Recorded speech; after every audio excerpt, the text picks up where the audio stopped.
Pero no hace que la tesis 5 sea verdadera el que las tesis 2 a 4 lo sean. Que la mayoría ponderada de las phi sean satisfechas por un único objeto y implica que y es el referente de x. Esa es la tesis 3, ¿no? Por ejemplo, si tenemos que este objeto cumple las propiedades P, Q, R que se le asignan al triángulo, entonces podemos decir de que arroja un único objeto, ¿no? De que su referente es este objeto de acá. Sin embargo, si la votación, si las propiedades que se le asignan al triángulo también las tiene un cuadrado, entonces la votación, el nombre no referirá, ¿no? No referirá a ninguno. Pero esto más bien resultan ser accidentes empíricos, ¿no? Porque no están obligados de ser conocidos por algún inocente de sentido común. Únicamente cuando decido usar el nombre triángulo en un bautismo inicial, entonces efectivamente triángulo va a referir a, va a referir a este objeto, ¿no? ¿Cómo se nombra según la teoría de los cúmulos? Si deseo nombrar un objeto, pienso en algún modo de describirlo que solo se aplique a él y luego lo bautizo con esa descripción, ¿no? Digamos que la sumatoria de ángulos sea igual a 180, ¿no?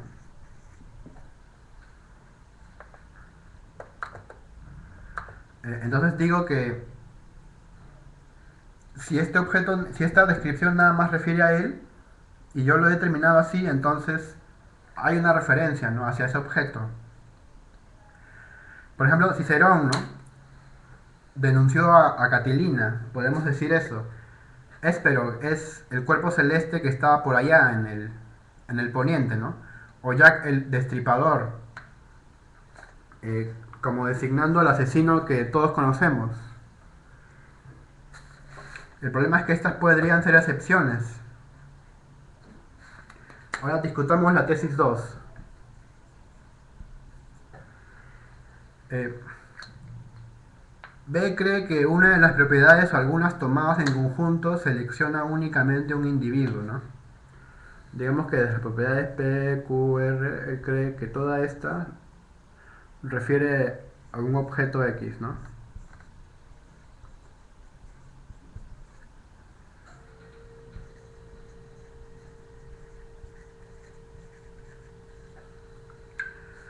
Eh, Tomemos el ejemplo de Feynman y su descripción, un físico famoso, ¿no?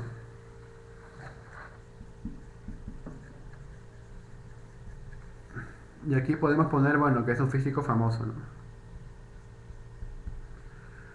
Eh, las propiedades atribuidas a tal objeto sirven para identificarlo, pero alguien inocente de sentido común que sepa a duras penas quién es Feynman no estará seguro de qué propiedades tiene. Esta persona usa el nombre de Feynman como un nombre de Feynman. Así el voto no arroja un único objeto, ¿no? Ciertamente un físico famoso también podría ser Einstein, ¿no?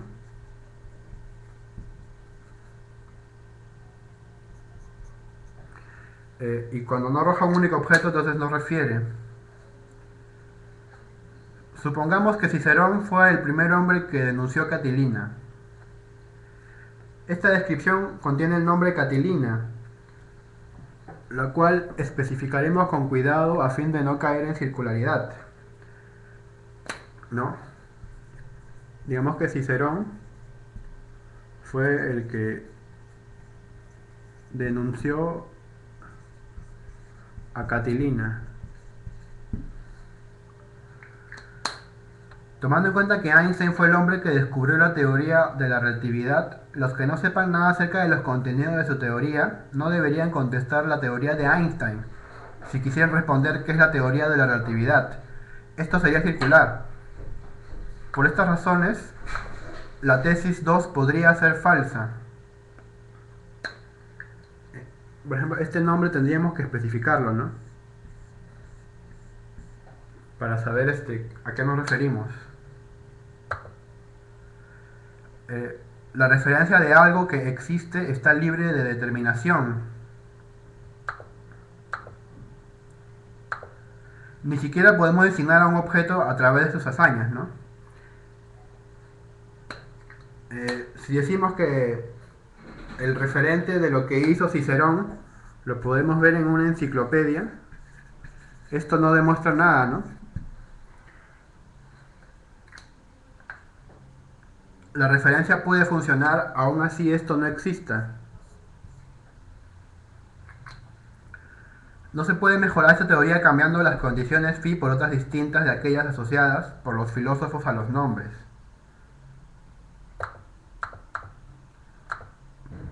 Ahora vamos a discutir la tesis 3. Si la tesis 2 está errada, las demás deberían también desmoronarse, pero dejemos esto de lado.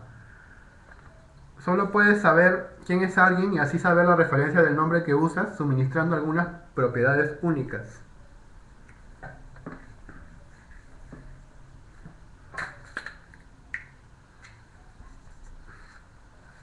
Es natural pensar que aun cuando sepamos una sola cosa de algún personaje público, sin saber a qué nos referimos exactamente con esa propiedad, nosotros estamos hablando sobre ese personaje y sabemos quién es y quién tuvo esa propiedad, ¿no?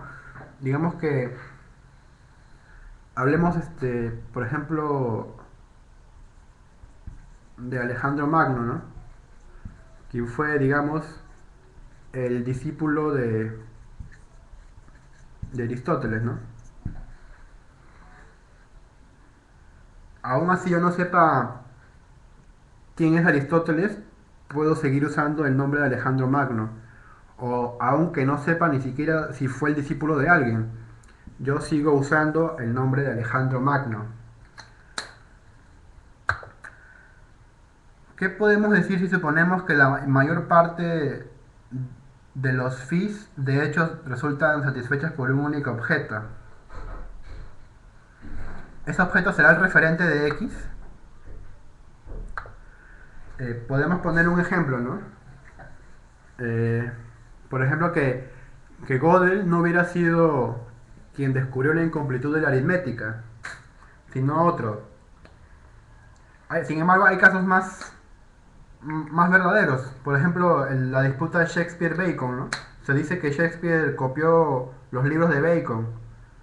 ¿No? Digamos que esto es cierto, ¿no? ¿Esto quiere decir acaso que cuando me refiero a Shakespeare me refiero a Bacon? O el caso, por ejemplo, de Bryce Echenique, ¿no? Digamos que Bryce sea cierto, ¿no? Lo que se dice que copió algunos artículos, ¿no?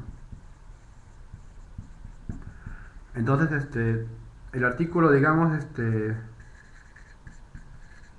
el artículo Santa, cuando hablamos de su autoría nos referimos a Bryce, pero puede suceder de que más bien él haya sido ayudado por Smith,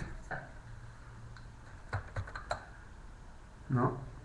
Puede ser que en realidad Bryce, si bien escribió algo, no escribió Santa, sino más bien que esto fue escrito por otro, ¿no? Digamos por Smith. Eh, entonces, ¿qué? Cuando hablamos de Bryce, ¿hablamos de Smith? ¿O cómo? Esto plantea serias dudas, ¿no? La referencia errada, ¿no? El que descubrió los axiomas de la aritmética. Ese es un caso muy particular, ¿no? Se cree que Peano fue el que descubrió los axiomas de la aritmética. Sin embargo, esto no es cierto, ¿no?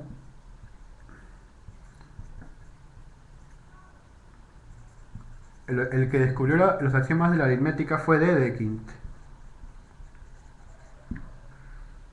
Sin embargo, esto no significa que cuando me refiero al descubridor de los axiomas de la aritmética, me refiero a Peano, pero en realidad fue Dedekind, ¿no?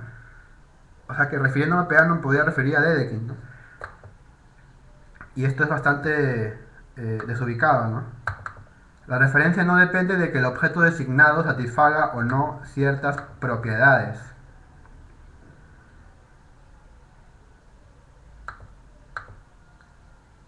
No, vamos a analizar esto con más detalle.